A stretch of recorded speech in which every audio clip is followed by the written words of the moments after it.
So yun na nga mga idol, andito ngayon tayo sa parisan ni Diwata Pares Overload. Magmula nga Malabon ay dinayo nga natin to sa Pasay dahil gustong gusto ko talaga matikman tong Pares ni Diwata. Yung bulalo, barbecue, pero yung chicken hindi natin natikman dahil napakahaba ng pila mga idol sa sobrang dami ng tao. At marami talaga dito mga idol na vlogger. Nakasabay nga pala namin dito kumain mga idol yung isang vlogger na si Sabaw. So mapapansin nyo nga mga idol, talagang napakaraming tao dito sa kanyang parisan. Medyo nagkakagulo nga yung mga tao mga idol dahil meron nga nag-sponsor kay Diwata. Kasama ko nga pala mga idol dito yung aking anak. Na sarap kumain ng Pares si Diwata. Napakasela nito sa pagkain mga idol. Pero bakit inuubos niya yung barbecue Pares ni Diwata at saka yung bulalo? So yung mga idol, kung papansin yung mga idol, talagang napakaraming tao dito dahil sa sobrang sarap ng pagkain ni Diwata. Kanya-kanya lang siguro tayo ng panlasa mga idol. Andito nga pala yung nag-sponsor kay Diwata mga idol na si Madam. Hindi naman natin siya kilala, kay video na nga lang tayo. Andito nga pala, kausap niya nga pala yung isang vlogger na si Sabaw. Ayan mga idol. Hindi naman natin alam kung anong pinag-uusapan nila dahil kanya-kanya lang tayo ng opinion. So kung mapapansin yung mga idol, si Diwata nga pala ay napaka-busy. Marami nagpapapicture sa kanya pero hindi niya napansin yung iba dahil busy nga talaga si Diwata. Kahit sino naman negosyante mga idol, pagka busy yung tao, wag nating guluhin. Kasi baka mamaya kung ano lang masabi sa atin. Kaya kayo ng sitwasyon.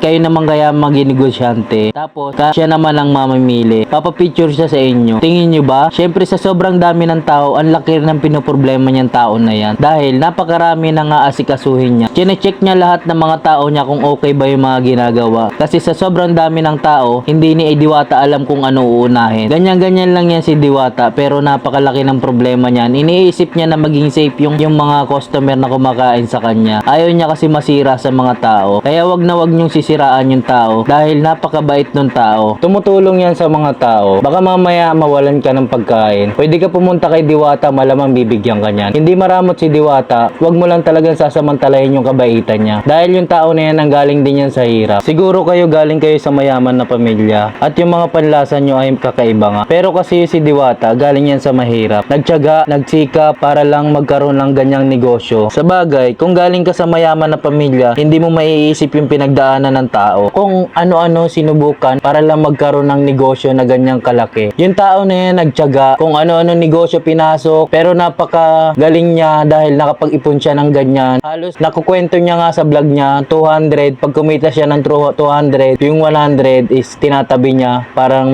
makaipon siya. So ganyang kalupit yan tao na yan si Diwata. Kaya idol na idol ko yan. Kumukuha ako sa kanya ng inspirasyon dahil yung negosyo niya, napakagaling ng pagkakaplano niya. Wala siyang tinapakan na tao para lang makatayo ng ganyang negosyo. Nagtiyaga siya sa hirap para lang makapagnegosyo ng ganyan. Sana intindihin yung tao. Huwag kayong mount down ng mga tao, lalong-lalo na yung mga nanggaling sa mayaman. Saludo ako sa iyo Diwata. Sana marami ka pang matulungan at sana marami pang tumulong sa iyo na mga vlogger. Peace tayong lahat mga idol.